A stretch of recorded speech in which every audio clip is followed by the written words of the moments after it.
Pemirsa, selalu ada hikmah. Alhamdulillah kita udah banyak banget pelajaran nih dari Ibu Vika. Tapi kita bakal lanjut ngobrol lagi ya. Oh maaf nih aku potong. Oh iya, Tadi kan kenapa? Koko tanya-tanya terus sama kita ya kan. Gantian berarti. Oh? Kalau aku tanya boleh. Boleh. Nanya apa, Bu Pikachu? Aku Bu Pikachu. Aku penasaran nih. Iya. Dulu zamannya Nabi dan Rasul itu ada gak sih sahabat-sahabat beliau itu yang difabel tunarungu gitu. Masya Allah. Biar kita bisa, saya juga bisa ngambil hikmahnya juga nih. Karena sekarang juga kan saya namanya manusia biasa ya. Kadang sabarnya suka tipis gitu. Tipis tisu. Tipis tisu basah lagi ya kan. Biar sama sama-sama saya bisa ambil hikmahnya kok. Gitu. Masya Allah, dulu di zamannya Nabi ada yang diberikan kekhususan juga, namanya Ibnu Umi Maktum. Dan ini beliau sebetulnya bukan tunarungu ya, lebih ke tunanetra, tidak bisa melihat. Oh, netra. Tapi tahukah kita bahwa ternyata muazin Nabi itu ada dua, bukan cuma Bilal bin Rabah, tapi juga itu dia Ibnu Umi Maktum, ya. Dan beliau meskipun nggak bisa ngelihat, tapi punya kepekaan luar biasa terhadap waktu. Jadi tahu udah masuk waktu fajar, udah masuk waktu zuhur, tanpa ngelihat itu semua. Makanya beliau jadi salah satu dari muazinnya Nabi. Apalagi memang kalau kayak di zaman Nabi itu ada yang azannya memang 2 kali. Jadi kayak azan yang pertama itu untuk supaya mengasih tahu bahwa waktu tahajud udah habis, yuk siap-siap untuk sholat, tapi belum masuk waktu subuh. Nanti ada lagi azan yang kedua untuk di waktu subuh.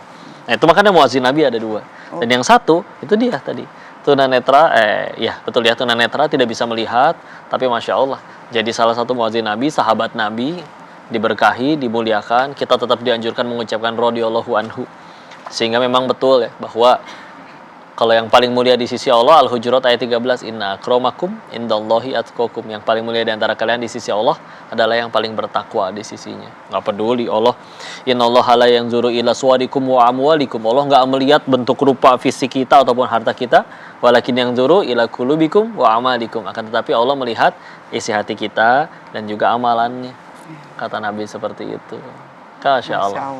Gantian ya.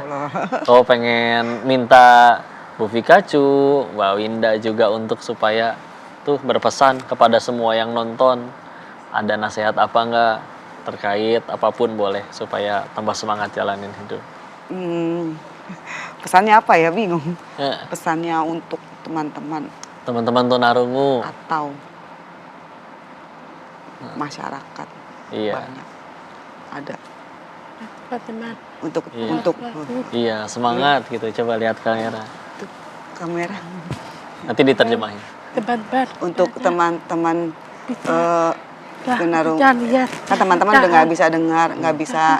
gimana bisa SMS Ya kalau teman-teman nggak bisa dengar, katanya sebenarnya bisa chat, katanya jangan telepon.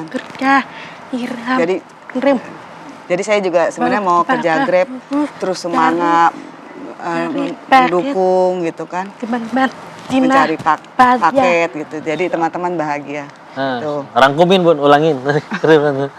Sebetulnya tadi Mbak Winda berpesan untuk teman-teman tunarungu tetap semangat. Semangat semuanya. Gitu.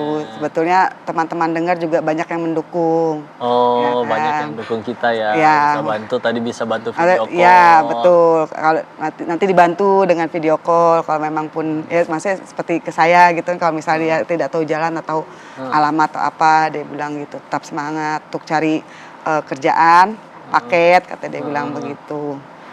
Maps kanan kiri seperti itu. Kanan kiri. Ya. Kan memang saya kasih akses teman-teman ditempel di helm seperti itu. Jadi kalau dia bawa penumpang bisa baca. Kalau belok kanan tepuk kanan, iya betul. Kalau belok kiri tepuk pundak kiri, kalau berhenti tepuk kedua pundak saya. Kayak gitu. Masya Allah.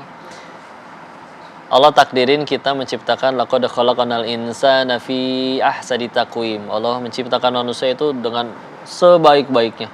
Jadi nggak ada yang namanya izin mohon maaf ya, di luar sana ada yang menyebutnya ada kecacatan, ada kekurangan, enggak. Kita sebutnya keistimewaan, kekhususan.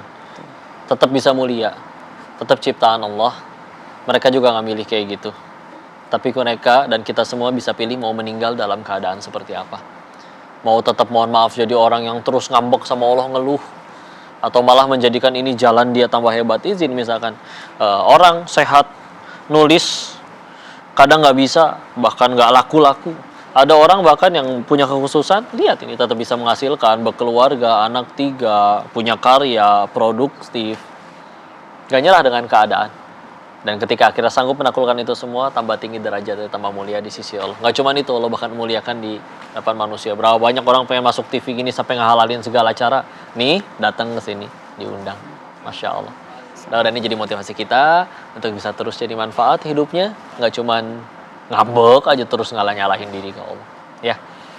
Mudah-mudahan kita bisa ngaji bareng lagi, ngambil hikmah banyak lagi di acara Sah. Selalu ada hikmah untuk itu. Saksikan terus ya di pekan-pekan selanjutnya. Selalu di acara Sah. Selalu ada hikmah. Makasih banyak Vika, Mbak Winda. Makasih. Sama-sama.